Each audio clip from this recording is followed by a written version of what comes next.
এটা নতুন ভিডিঅ'লৈ আপোনালোক সকলোকে পুনৰবাৰ স্বাগতম জনাইছো। আজি আসলে ৰাতিপুৱাৰ পৰাই ভাবিছিলো ব্লগটো ষ্টাৰ্ট কৰিম বুলি, কিন্তু কিয় যে মই ষ্টাৰ্ট কৰিব পাৰিম। ইহঁতক খোৱা বোৱা বনাই খুৱাই বুৱাই ধুই পখালি আজৰি হওঁতে বহুত দেৰি হ'লগে আৰু ধুবে তাৰপিছত শুবলৈ আমনি কৰিলে। তাৰ লগতে এঘণ্টামান গ'ল মোৰ তাৰ লগত পৰি থাকোঁতে। তাৰপৰা দুপৰীয়া ভাত পানী বনাব সময় হ'ল, কিন্তু এওঁ মাছ ল'লে সৰু ইমান এনেকা এজনী মাছ, কি মাছ নাজানো মই এইবোৰ নাম। সেইবোৰ বচা কচা কৰা, তাৰপৰা শাক আনিলে শাক বচা, সেইবোৰ কৰি থাকোঁতে ভিডিঅ'টো ষ্টাৰ্ট কৰিবলৈ সময় পোৱা নাই। আৰু এতিয়া ভাত বনাই আছো, ভাবিছো এতিয়া তাৰ মাজতে ভিডিঅ'টো ষ্টাৰ্ট কৰি লওঁ, কাৰণ এনেকৈ থাকিলে নহ'লে মানে থাকিয়ে যাব ষ্টাৰ্ট কৰিবলৈ। আৰু অকণমান মনটো মানে ডাউন হৈ অহাৰ লগে মোৰ ব্লগ কৰিবলৈ একেবাৰে মন নোযোৱা হৈ যায়গৈ, নাজানো কিয়। একদম এলাহ লগা হৈছে আজিকালি, এই বতৰটোৰ কাৰণে, হয়তো গৰমৰ কাৰণে নেকি। আৰু কালি মাহঁতৰ ঘৰৰ পৰা আহিলোঁ, আজি হৈ গ'ল মঙলবাৰ।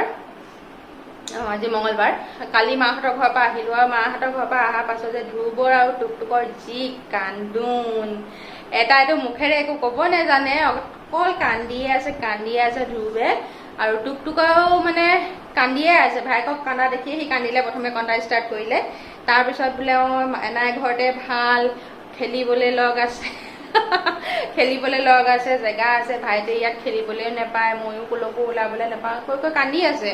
আৰু ইও মানে কান্দাতে লাগিছে, অকল ধ্ৰুৱেও ইমানেই বেয়াকে কান্দিছে। কালি মই বহুত মানে তাক মই দেখা নাই এনেকে কন্দা, একদম হিকটিয়াই কান্দিছে সি, মানে বহুত বেয়াকে কান্দিছে কালি। আহি পোৱাৰ পাছৰ পৰাই কান্দন আৰম্ভ। নাজানো সি আচলতে এতিয়া ক'ব জনা নাই কিহৰ কাৰণে কান্দিছে, কিন্তু তাৰো চাগে তেনেকুৱাই দুখ লাগিছে, কাৰণ মাহঁতৰ ঘৰত বহুত ফ্ৰী পালে আৰু মানুহ বিশেষকৈ সৰহকৈ পালে যে। ইয়াততো অকল মোক পায় দিনটো, বা টুকটুকৰ লগতে বেছিভাগ তাৰ সময় যায়। তাৰ মাজতে কাম বন আজৰি হ'লে মই অকণমান লগ দিওঁ সিমানেই, কিন্তু তাত মামীয়েক মানে মোকো পাইছে, মাকো পাইছে, মামীয়েক মোমায়েক, মাহঁতৰ ঘৰত দুজন ল'ৰা থাকে ভাড়া, সিহঁতিও মানে আহে প্ৰতি যায় প্ৰতি মাত দি থাকে। তো মানুহো ঢেৰ পালে, আৰু তাতে বহুত ফ্ৰী পালে। মাহঁতৰ চোতালখন বিশেষকৈ সি বহুত পচন্দ কৰে, একদম টিককে গোটেই চাৰিওফালে ঘূৰি ফুৰিব পাৰে যে, খুব ভাল পায়। মুঠতে তাত মুকলি হাকলি পায় যে, একদম বহুত ভাল পায়। তো সেইটোৱে চাগে ইয়াত অহাৰ লগে তাৰ মনোভাৱ খুব অন্তা যেনেকুৱা হ'ল যে, আহি মই সোমাই গ'লো আকৌ বাকচৰ ভিতৰত। একদম বহুত কান্দিলে কালি, সি মোৰো বেয়া লাগি গৈছে, মানে সিহঁতৰ দুইটাকে কন্দা দেখি মোৰ চকু পানী ওলাই গৈছে কালি। কিন্তু উপায় নাই, এতিয়া মইতো সদায় দিন তাত থাকিব নোৱাৰোঁ। তো যিয়ে হওক, এতিয়া ইয়াতে থাকিব লাগিব। আজি এতিয়া লাহে আকৌ এডজাষ্ট হ'ব আৰু সিহঁতি দুইটা।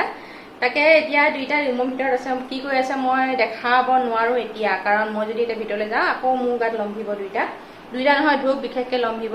তো সেইবোৰ বাদ দিছোঁ, মই এতিয়া ভিতৰত ভাত বনাই আছোঁ। আৰু এতিয়া বনাম মাছৰ টেঙা এখন, একদম চিম্পুল, কচু দি পেলাই বনাম, গুটি কচু। তাকে ভাবিছোঁ আপোনালোকৰ লগত আজি সেইটোৱে ৰেচিপি শ্বেয়াৰ কৰোঁ, কাৰণ বিশেষ একো আৰু নবনাওঁ। গৰমত টেঙাই যিহেতু খাই ভাল লাগে, গতিকে টেঙাকে খাম। ব'লক বেছি পেক কৰি নাথাকোঁ, অলৰেডি বহুতখিনি কথা ক'লোঁ। আচলতে ফেনৰ তললৈ অকণমান বতাহ ল'বলৈ বুলি আহিছিলোঁ, আৰু ভিডিঅ'টো সেইকাৰণে ষ্টাৰ্ট কৰি দিলোঁ। তো বাকীখিনি দেখাই আছোঁ, ব'লক কেনেকৈ বনাইছোঁ। জোলৰ কাৰণে মাছ কেইটামান ফ্ৰাই কৰি থলোঁ, দুটা মাছ, আৰু এইকেইটা জোলৰ কাৰণে থৈছোঁ। আৰু এইকেইটা এনেই ফ্ৰাই খাম বুলি এইকেইটা ফ্ৰাই কৰি ল'লোঁ। আৰু সেইখিনি তেলতে মই আৰু অকণ তেল দি দিম, মাছ ফ্ৰাই কৰা তেলতে জোলকণ বনাম, যিহেতু মাছৰ জোলে হয়। আৰু এইখিনি কচু মই বইল কৰি থৈছোঁ, অকল কচু আছে ইয়াত, নিমখ আৰু হালধি দি 4টামান প্ৰেছাৰ মাৰি দিলোঁ। আৰু সেয়াই, সেইখিনিয়েদি বনাম জোলকণ। আৰু তেলখিনি গৰম হোৱাতে মই ইয়াতে দি দিলোঁ অকণমান পিঁয়াজ, বেছি নাই দিয়া, মানে সৰু চাইজৰ আধামান দিছোঁ। আৰু এইখিনি একেবাৰে ৰঙচুৱা হোৱাকৈ ভাজি ল'লোঁ। আৰু এতিয়া যিখিনি কচু বইল কৰি ৰাখিছিলোঁ সেইখিনি দি দিছোঁ। একদম চিম্পুল, কিন্তু খুব টেষ্টি হয়, আৰু বনাবলৈ মানে সময় নালাগে বুলিয়ে ক'ব পাৰি। আপুনি মানে আমি বেলেগ কাম কৰি থাকোঁতেও সেইখিনি কৰি থাকিব পৰা যায়, একদম সাধাৰণকৈ বনাইছোঁ মই। আৰু এইখিনি দি অকণমান পানীও দি দিলোঁ, যিহেতু জোলখিনি উতলাব লাগিব সেইকাৰণে। আৰু যিকেইটা মাছৰ জোলৰ কাৰণে ৰাখিছিলোঁ মাছ, সেইকেইটা দি পেলাই মই এতিয়া 5 মিনিটমান সময় এইখিনি উতলাই ল'ম। আৰু ইয়াতে এটা নেমু দিম, টেঙা বনাম যিহেতু, এই গোল নেমুটো ইয়াত দি দিম। আৰু এইখিনি 5 মিনিটমান সময় হ'ল উতলি থকা। এতিয়া নেমুটো মই চেপি ল'লোঁ, চেপি ৰসটো উলিয়াই ল'লোঁ এনেকৈ, সেইখিনি ইয়াতে দি দিলোঁ। আৰু অকণমান পানী গুলি দি দিম। আৰু বেছি দেৰি নহয়, 1 মিনিটমান সময় উতলাৰ পাছতে মোৰ জোলখন ৰেডি হৈ যাব। দেখিলে নহয় একেবাৰে সহজতে বনাব পাৰি। আৰু এতিয়া মই বনাম এখন শাকৰ ভাজি। আচলতে শাকৰ ভাজিখন বনোৱাটো দেখুওৱা বস্তু নহয়, কিন্তু মই কেনেকৈ বনাইছোঁ সেইটোৱে দেখাইছোঁ আপোনালোকক। আৰু তেল গৰম হ'বলৈ দিছিলোঁ, তাতে কেইফোটামান নহৰু থেতেলিয়াই দিলোঁ, আৰু অকণমান পিঁয়াজ দি দিছোঁ। এইখিনি অকণমান পাতলীয়া ৰঙচুৱা হোৱালৈকে এতিয়া ভাজি ল'ম আৰু আলু কাটি ৰাখিছিলোঁ অলপ মিহি মিহি পাতল পাতলকৈ সেইখিনি ইয়াতে দি দিছোঁ পিঁয়াজৰ লগতে অলপ দেৰি ভাজিম আৰু মই ইয়াত দিম মাছৰ পেটু আচলতে মাছখিনি বাছোঁতে পেটুখিনি দেখিলোঁ যে অলপ চাফা আছিলে পেটুখিনি সেইকাৰণে পেটুখিনি ৰাখি দিলোঁ ভাবিছোঁ ভাজিকণতে দি দিওঁ আৰু এতিয়া জোখমতে হালধি আৰু নিমখ দি দিছোঁ বেলেগ ধৰণৰ একো মছলা নিদিওঁ যিহেতু শাকৰ ভাজি হয় সেইটো কাৰণে আৰু এইখিনি মই এতিয়া ফ্ৰাই কৰি ল'ম মানে মাছৰ পেটুখিনি সম্পূৰ্ণ ফ্ৰাই হৈ যোৱালৈকে আৰু আলুখিনি যাতে অকণমান ফ্ৰাই হয় তেনেকুৱা মানলৈকে ফ্ৰাই কৰি ল'ম এইখিনি হৈছে লাই শাক নহয় আচলতে লাই পুলি বুলিয়ে ক'ব লাগিব একেবাৰে অকণি অকণি পুলি আনিছিলে আৰু সেইখিনি মই ভালকৈ ধুই হাতেৰে মোহাৰি লৈছোঁ আচলতে লাই শাক হাতেৰে মোহাৰি খাইহে বেছি ভাল লাগে পুতি দিয়াতকৈ আৰু এইপিনে আলুখিনি ফ্ৰাই হৈ গ'ল ধুনীয়াকৈ এতিয়া মই যিখিনি শাক বাছি ৰাখিছিলোঁ বাছি পেলাই ছিঙি ৰাখিছিলোঁ সেইখিনি ইয়াতে দি দিলোঁ দি আৰু একো কাম নাই এইখিনি জাষ্ট লৰাই দিম এতিয়া আৰু চিমত একেবাৰে জুইটো ৰাখি ঢাকন লগাই দিম আৰু তেনেকৈ ভাজি থাকিম যেতিয়ালৈকে আলুখিনি সম্পূৰ্ণ সিজি যায় শাকখিনি সিজি যাব সিমানটো সময়লৈকে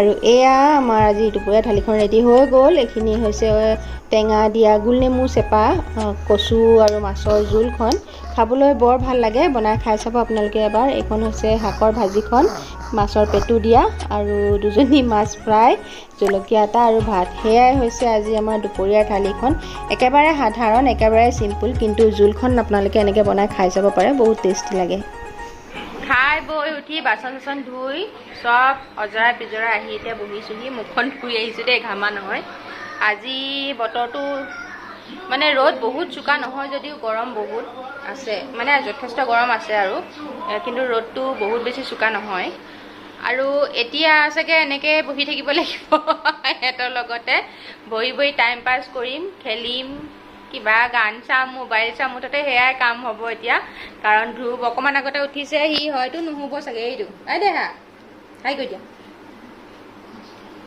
হাই কৈ দিয়া আয়ু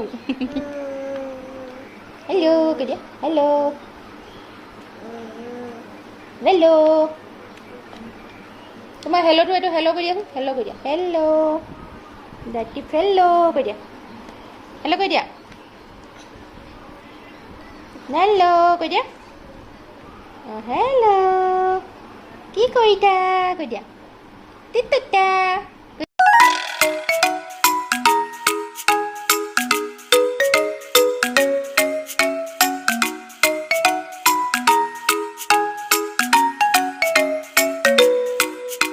এতিয়া এনেকৈ টাইম পাছ হ'ব কি কৰোঁ নাজানো আৰু যদি সি শুবলৈ আমনি কৰে শুম আৰু নহ'লে এনেকৈ পৰি থাকিম আৰু এইখন লগাম এতিয়া অলপ পাছত সেইখন লগালে কাৰো মাত কোনেও নুশুনে সেইটো কাৰণে মই ভাবিছোঁ কথাখিনি কৈ লওঁ আপোনালোকক তাৰপিছতে সেইখন লগাম আৰু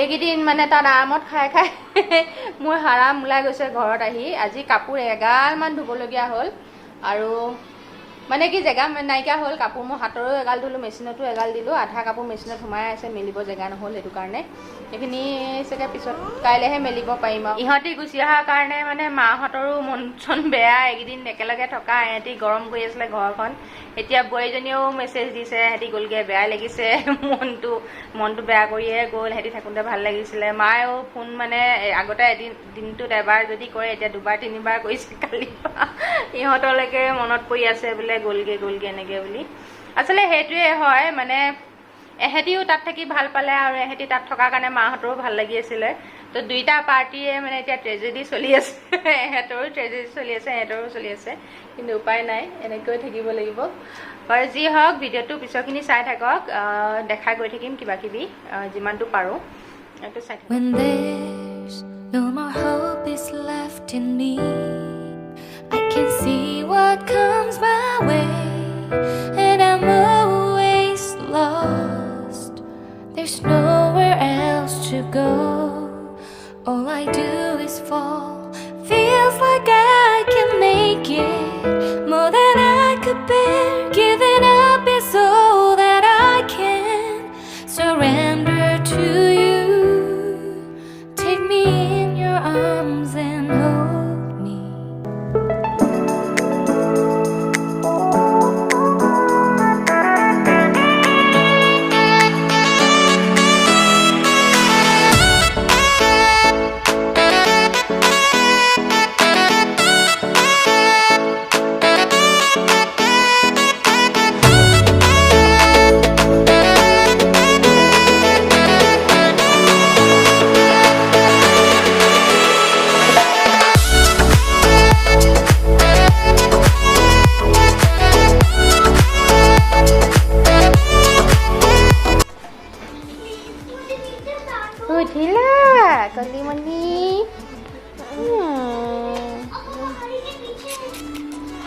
মৰ্ণিং কৰি দিয়া চবকে তোমাৰ গুড মৰ্ণিং হৈছে নহয় গুড মৰ্ণিং কৰি দিয়া हम सब अलग अलग दिशाओं में जाकर उनको घेर कर ऊपर हमला करेंगे